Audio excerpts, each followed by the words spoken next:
Hi folks, HR Funk here. With an item that I've been wanting to review for a long time, what I have here is the Athlon Rangecraft Pro Radar chronograph. As the name implies, it is a radar-based chronograph, and I have now been testing this item for quite a while, and I have a lot of data that I can share with you. And what we're going to do in this video is take a close-up look at the Athlon chronograph here in the shop. I'll tell you about its features, its functions, and its performance. And also, during the course of this video, I'm going to be comparing the Athlon chronograph to the Garmin radar-based chronograph that's now been out for a while, and by the end of the video, I'll tell you which one is going to be the better purchase, in my opinion, if you're spending your hard-earned money. So here we go. We'll start this up-close look at the Athlon Rangecraft chronograph with the way you receive it, which is in the box. And before I even open the box, I'm going to spend a little bit of time with the markings on the outside, because the markings on this box are going to save me a lot of talking about the characteristics and specifications of the Rangecraft chronograph, and I can get to the performance of this chronograph and the comparison between it and the Garmin model a whole lot faster. When we look at these markings, we can see that the Rangecraft chronograph has a velocity readout range between 65 feet per second and 5,000 feet per second. It is also waterproof to IPX67 standards. It is rechargeable by means of a USB-C cable, which is included, and it also has a 2.4-inch LCD readout screen. The Rangecraft chronograph is Bluetooth compatible, and it also interfaces with the Ballistic app from Athlon. This is the Ballistic Lite app, which is available from either the App Store or Google Play and can be downloaded to your phone or tablet. Turning the box over, we can see the specifications, and you can pause this if you want to and read all the various things for yourself. I'm not going to go through each one of these individually, but you can see that it has the battery type, it's got the operating temperature range, it's got the memory capacity, it has all of the various things that you might want to know if you're considering this for a purchase. And I need to make sure I keep it in front of the camera so you can actually read it. But again, you can pause this and read it all at your leisure. When we open the box, we can find that the Athlon Rangecraft comes in a very nice carrying case. This is something that was not included with the Garmin, and I think it's a nice addition for the chronograph. When we open it up, inside there are instructions. There is the USB-C recharging cable. There is a hex wrench back here behind that I believe is for the tripod that I'll show you momentarily. It doesn't say this in the instructions, but I believe the purpose of that hex wrench is to increase or decrease the tension necessary to extend the legs on the tripod. And of course we have the Rangecraft chronograph itself, and I'll put everything together. And there is the chronograph. I'll readjust the camera so you can see it better, and we'll start to talk about its features and functions. By the way, if anyone's wondering about the smiley face stamp on my hand, no, I was not at the bar last night at happy hour. Rather, I took my lovely bride to the county fair yesterday, and for whatever reason they stamped this on my hand when I went through, I guess just to make sure that they knew that I paid my way to get in.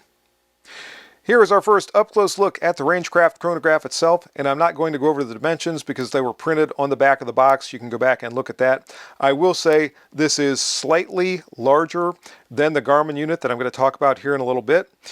For the layout of the controls on the Rangecraft chronograph, I generally like them. In fact, I like them a little bit better than the Garmin model because it seems like they're a little bit more intuitive. The first button on the left is the power button. This is also the return button. You press this and hold it momentarily, and that powers on the chronograph. The middle button is the option and delete button. This is sort of a multifunction button, and I'll talk about this a little bit more later on. This button on the far right is the OK button, which usually is the enter button. Also, I'll talk about that a little bit more as we go. There are up and down buttons on the right side of the chronograph, and I really like this because the up button is on top. In fact, I'll turn this so you can see them. And the down button is on the bottom. Whereas on the Garmin unit, both the up and down arrow are on top of the chronograph, and I am forever hitting the wrong one when I'm trying to go either up or down. It's not a huge problem, but it's just something that's a little bit more intuitive on the Athlon Rangecraft. When it comes to setup at the range, it really could not be any easier. The only thing that needs to be done is for the chronograph to be installed on the tripod, as I showed a moment ago, and if there's a need for the chronograph to be in a different position, either higher or lower or what have you, it can be installed on virtually anything that has the standard photographic 1/4 by 20-inch thread pattern, so any tripod or anything else that will accommodate a camera will accommodate the Rangecraft chronograph. After that, it simply needs to be oriented so that the rear of the chronograph is pointed toward the target, the screen is pointed away from the target, and the specific firearm that is being used is positioned in the manner demonstrated in this diagram. Another aspect associated with the positioning of the Rangecraft chronograph, and this is common to all radar-based chronographs, but it bears repeating, and that is the fact that the direction of any light shining onto the chronograph has no bearing on its performance. For those of us that have used the older style chronographs for years that have the photosensitive cells and the high-speed timer, you know that depending upon what time of day you were using that chronograph and where the sun was in the sky and how light was shining into the chronograph, or if you're using it on an outdoor range or on an indoor range, or even sometimes the bullet that you were using and the type of metal case it had and how that reflected light could have a bearing on the performance of your chronograph, whereas the newer chronographs like this are impervious to all that, and that's something that technologically is a nice advancement, and I'm glad that it's finally come around. Once the chronograph is positioned properly, we can power it up by pressing and holding the power button, as I talked about a little while ago. We'll hit OK, and now it's going to ask us what we want to do. If all you want to do is sit down at the bench and start shooting and get velocities, you can use the quick start session. When I hit OK, it's going to ask what we're shooting. In this case, we'll just select rifle since it's right at the top. The Rangecraft chronograph, like the Garmin unit, requires you to enter the approximate velocity range of whatever type of ammunition you're shooting. This is something I didn't care for with the Garmin. I don't like it with the Rangecraft either, because I have had some types of firearms, and let me see if I can bring this back up,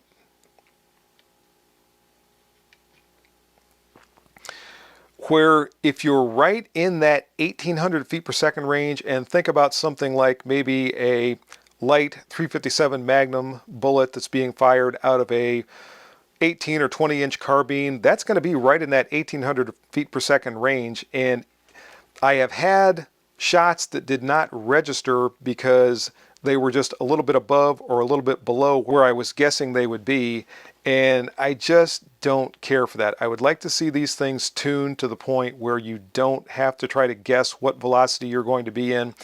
Now, most of the time, that's not a concern. Most of the time, your handguns, are going to be well below 1800 feet per second. And for a lot of centerfire rifles, they're going to be well above that. But when you get into that pistol caliber carbine area, sometimes it's kind of hard to guess. And that's something I would like to see improve with both of these units. I spent so much time on my soapbox talking about guessing velocities that I decided to back up a couple of steps and be able to take you through this from the beginning. As I said, we're going to select the quick start session. We'll select rifle. We'll say this is going to be above 1800 feet per second. And this brings up our display, which shows several things. And the way this is formatted, you have feet per second up here at the top. It displays standard deviation. It shows you the velocity of the last shot fired. We also have our minimum and maximum velocities and the shot number in the string that you're firing, but it does not keep a running total for your average velocity. Now, typically I fire all the way to the end of a string and then I look at the average velocity, so it's not really that big of a deal, I don't think. And if I look at the minimum velocity and the maximum velocity, I can usually guesstimate about what the average is going to be. So I don't think that's a real big thing, but that is something I wanted to point out. But at this point, we would be ready to start firing as long as we had our firearm positioned according to that diagram that I showed you a moment ago. Then we'd be able to fire our first shot and the velocity readout would show right there. I'm now going to use the return button to just back completely out of here. And we're going to go back to the home page, and I'm going to go to starting a new session rather than the quick start session because I want to demonstrate something here. Once again, I'll hit OK. Let's say this time around we're going to be using a pistol, and we'll say that it's going to be in the 600 to 1800 feet per second range. Here, the big difference between the quick start and the start new session is you can input your bullet weight. And when we do this, let's say we're going to be using something other than a 124 grain bullet. We'll say what? Let's say it's going to be a 45 ACP with a 230 grain bullet. Intuitively, you would think that you hit OK to select whatever is highlighted here and move to the next number, but instead you have to use the Opt button in order to do that. And this caused me a little bit of confusion until I got used to doing it, because OK normally is what you push to select something, but when we're inputting bullet weight, we have to use the Opt. So and use the up and down buttons on the side in order to move these numerals up and down.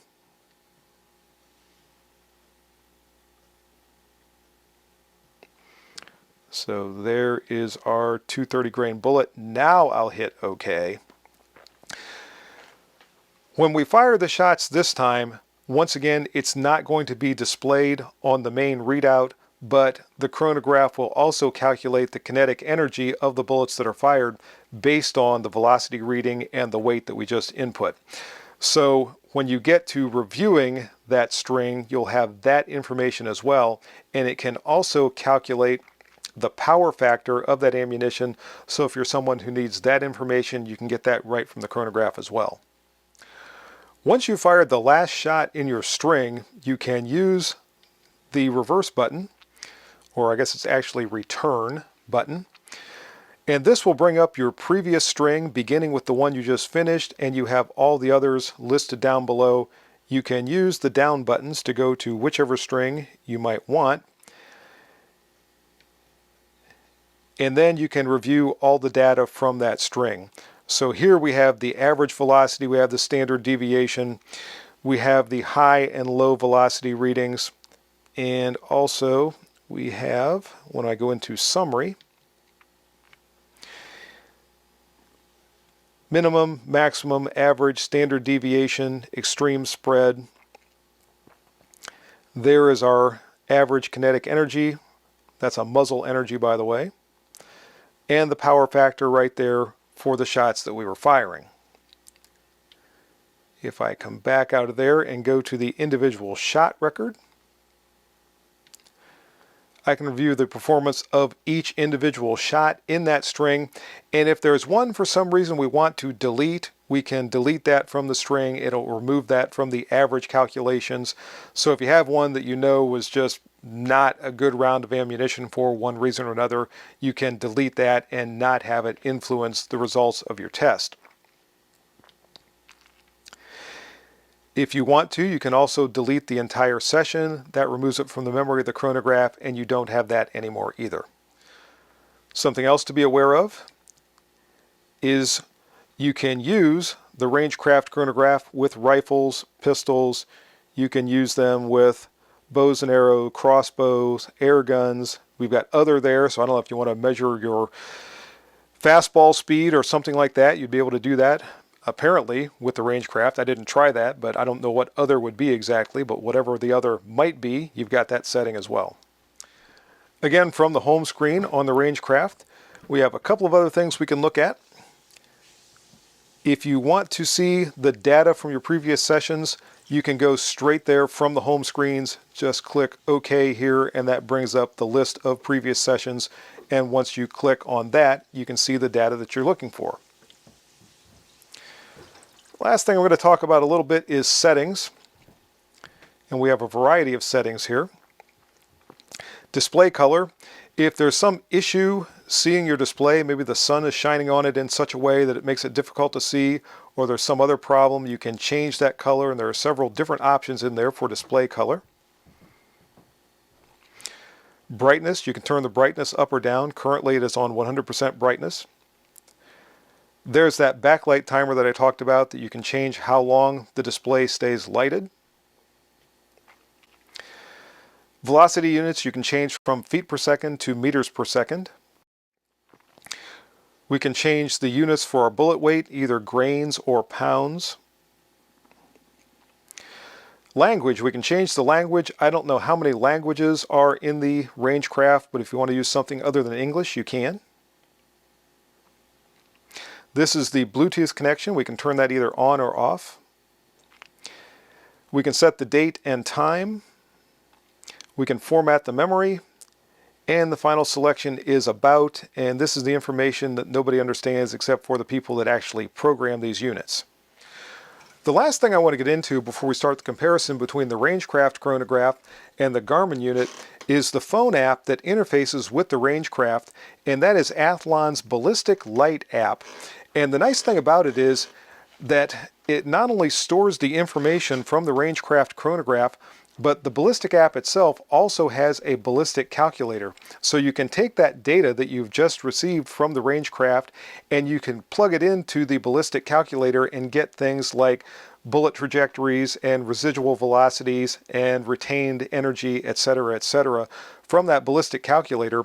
Whereas the phone app that interfaces with the Garmin unit only stores the information from the chronograph. It doesn't have any ballistic computations that can be done. As promised, here are our two chronographs side by side, and as you can see, the Garmin unit is very slightly smaller, and I think it's a little bit lighter, but it's a very small difference between these two, so unless you need the absolute smallest chronograph possible, I think for most people and most applications, there's just not a great deal of difference dimensionally between these two. One place where there is a huge difference has to do with the tripods. The Rangecraft has a metal tripod that is much heavier than the plastic unit that comes with the Garmin. And this is something I mentioned when I reviewed the Garmin chronograph some time ago. I think this is an extremely flimsy tripod, especially considering the price point of this particular chronograph. And this is something I think Garmin should really improve. Whereas the Rangecraft chronograph comes with a much heavier, much nicer tripod right out of the box. There's a very subtle distinction between the screens of the two chronographs, and I've tried to position them here so hopefully you can see this. With the Garmin chronograph, the screen is very slightly angled up, presumably to give the shooter a better view of the display when looking down at the chronograph, whereas there is no tilt or angle whatsoever to the Rangecraft unit. Now that being said, I've had no problem whatsoever seeing the display on the Rangecraft chronograph, so I don't think that's really a major advantage for the Garmin, but it's something that I wanted to point out. Also, both chronographs on this side have the plug for the USB-C charging cord, which you can see there, and they are both covered ports, so you don't have to worry about ingress of water or dust or anything else there. The waterproof rating between these two units is exactly the same. It is IPX7 for the Garmin and IP67 for the Rangecraft. The 6 means it also has a dustproof rating of 6, whereas the Garmin did not get tested for dustproof. That's why it has an X. So the waterproof is exactly the same. Whether or not the dustproof rating is the same, we don't know because the Garmin unit wasn't tested for that. They also both have the exact same manufacturer's warranty of 1 year against defects in material and workmanship. And I think that's kind of chintzy from both manufacturers. If someone is purchasing one of these units, I don't think it's out of line to expect maybe a 3-year warranty. And I really don't think it's outrageous to think maybe a 5-year warranty would be in order.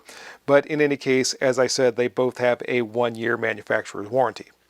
I have been testing these two units side by side for several weeks now, and as far as the information that is collected by each one, it is exactly the same. They both give you the velocity of the last shot fired. They both give you the maximum and minimum velocities for that string. They both calculate extreme spread and standard deviation. They will both give you kinetic energy. They both give you power factors, etc.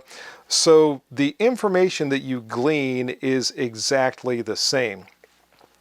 As I've been testing them, there have been some interesting things that have come to light. When I started out with a centerfire rifle cartridge, specifically it was a .308 Winchester, I was consistently getting velocity readings with the Rangecraft that were about 5 or 6 feet per second faster than I was getting with the Garmin unit. Occasionally there would be one that would be a little bit more than that. I think the greatest velocity discrepancy that I saw between the two was around 10 feet per second. And once in a great while, I think maybe once or twice, the Garmin had the faster velocity reading between the two, but that was unusual with that .308 Winchester ammunition. I also think maybe once both of them had the exact same reading, so that's also kind of rare. But also when we're looking at 25, 26, 2700 feet per second, a difference of up to 5, 6, even 10 feet per second is pretty inconsequential.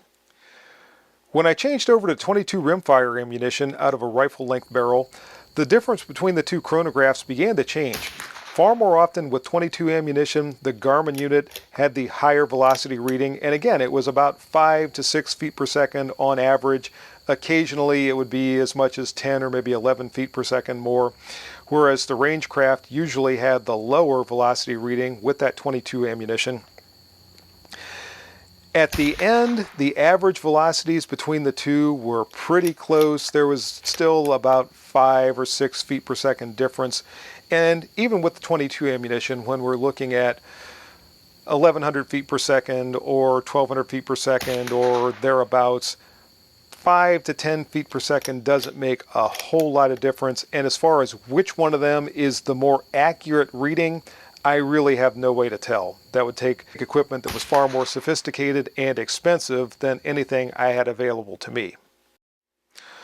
Something that did remain consistent throughout the testing was the fact that the Rangecraft always processed the shot and displayed a readout more quickly than the Garmin unit. It was actually very noticeable. And when I started to test this with a handgun, I really noticed that I started out firing at a not particularly rapid rate, and I fired 10 rounds. I was using a 1911 pistol, shooting .38 Super ammunition, and the Rangecraft got all 10 shots with no problem, shooting at that rather moderate rate, whereas the Garmin unit only registered, I think, 8 of those shots. That caught my attention, and I thought, I wonder how fast I can go with the Rangecraft unit still registering the shots and how the Garmin unit will perform if I'm shooting very rapidly. So I fired this string.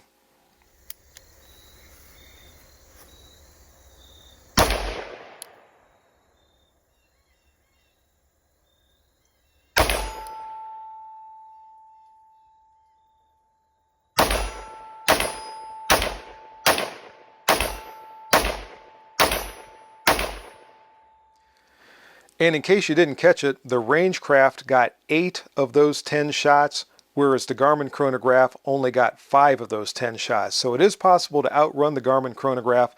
Now, if you're chronographing, or at least if I'm chronographing, I'm normally shooting very, very slowly, much slower than that. But I was using that as a demonstration of how quickly the Rangecraft does process those shots and how much longer it takes the Garmin unit. And obviously it takes long enough that if you're firing successive shots before it is done processing the one you just fired, you might not get the information from that successive shot. The other strange thing that happened while I was testing these two units side by side occurred when I was using an air rifle. Now, as you saw when I was showing the detailed information about the Rangecraft, it is tuned to be able to use with an air rifle, and so is the Garmin, at least allegedly. But what happened when I started using the air rifle was the Rangecraft registered every single shot, and the Garmin did not. In fact, out of a 10-shot string, the Rangecraft got every single shot, and the Garmin only registered 1 shot. And after about the 3rd or 4th shot, where the Garmin did not have a reading, I started moving the air rifle around to try to see if the position would have a bearing on whether or not it would capture that reading, and it didn't. I finally got a display that came up on the screen that basically said, this unit was registering the shots, but it couldn't display a reading because the rifle wasn't positioned correctly. And by that time, I had already moved it several times, and I tried a few more times to finish out the 10-shot string. And at the end, I only had the 1 shot registered on the Garmin, where, as I said, the Rangecraft got every single one. So I don't know what the problem was, but I was not getting readings with that air rifle on the Garmin chronograph, and I was getting every single one with the Rangecraft. So as I've said several times now, I have been testing these 2 units side by side for several weeks now, and as far as the information you can obtain from either one, it is essentially exactly the same, except maybe if you're using an air rifle with the Garmin. I really can't say any more about that because that's the first and last time I ever tested it with an air rifle. The battery life for both of these units is comparable, which is to say it is very good for both of them. I charged the Rangecraft once, 2.5 weeks ago, something like that, and I don't think I've charged it since. And I know from past experience with the Garmin that it also has very, very good battery life.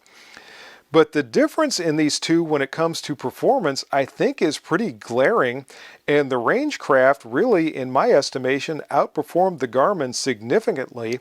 And when we consider the price for the Garmin unit is about $550, and the price for the Rangecraft, depending upon where you find it, and I looked at several online sources when I was preparing for this video, and it was coming in anywhere from $150 to about $200 less than the Garmin. And for that lower price, you're getting a better tripod, you're getting a control layout that I personally like better, the display format I like better, you get a carrying case, which is nice. Also, I like the phone app for the Rangecraft better. All in all, I just think this is a much better buy at a much better price for the Rangecraft than you're getting with the Garmin unit. And I think from now on moving forward, if you see a chronograph in my videos, you're going to be seeing the Athlon Rangecraft. And I don't know what I'm going to do with the Garmin. I don't know, maybe I'll keep it around as a backup, or maybe I'll sell it to somebody and make them a good deal if they happen to need a chronograph. So that's my review of the Athlon Rangecraft chronograph. I hope you enjoyed it. By the way, when I was doing the research looking at different prices for the Rangecraft preparing for this video, one of the lowest prices I saw was on Optics Planet. So if you're considering the purchase of one of these, you can go to Optics Planet. It was around $350 there, and you can use my discount code, which will knock off another 7%, and that's probably going to make about the best deal you're going to find on one of these things. Anyway, if you have any questions or comments about this video, as always, make sure you forward those to me. And until next time, everyone, good shooting. Bye-bye for now.